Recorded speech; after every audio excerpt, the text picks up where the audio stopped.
திமுக அவங்க எப்போ வேட்பாளர் பட்டியல் அறிவிப்பாங்கன்னு நம்ம பார்த்துக்கிட்டு இருந்தோம். இப்ப அறிவிச்சிருக்கிறாங்க சுட சுட. கண்டிப்பா. ஏன்னா நம்ம எல்லாருமே எதிர்பார்த்து இருந்த மாதிரி கூட்டணி கட்சிகளுக்கு என்னென்ன தொகுதி அப்படிங்கிற அறிவிப்புமே வந்தது. ஏன்னா இதுக்கு முன்னாடியே அதிமுகல வந்து பாஜக எவ்வளோ, பாமக எவ்வளோ எல்லாம் முடிச்சு போயிட்டு இருக்காங்க.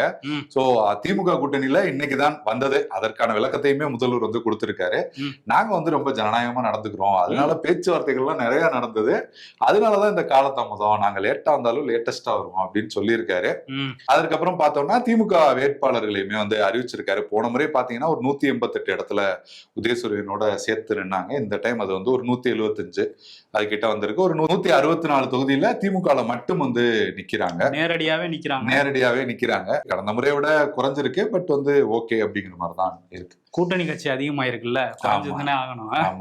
மொத்தமா கத்தையா இல்லாம மொத்தமா வாங்கிட்டு ஒரு கட்சி வந்து போயிருக்காங்க. ஆமா, 128 காங்கிரஸ் கொடுத்திருக்காங்க. அதுல 10 பேரை புதுசா வந்து கத்தையான்னு சொன்னது சீட்டு தானே. ஆமா, சீட்டு தான், சீட்டு வந்து வாங்கி இருக்காங்க. நோட் கிடையாது.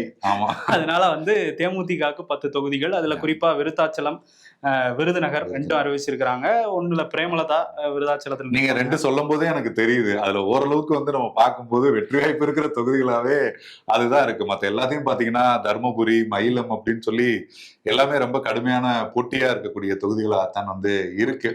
ஆமா, இதுல வந்து அம்மாவும் மகனும் ஒன்னா சட்டப்பேரவைக்குள்ள போவாங்களாங்கிறதெல்லாம் நம்ம வெயிட் பண்ணி தான் பார்க்கணும். ஆமா, அதையுமே வந்து விருதுநகர்ல நல்ல வாய்ப்பு இருக்கும், விருத்தாச்சலம் டவுட் அப்படிங்கிற மாதிரிலாம் சொல்றாங்க, பார்க்கலாம்.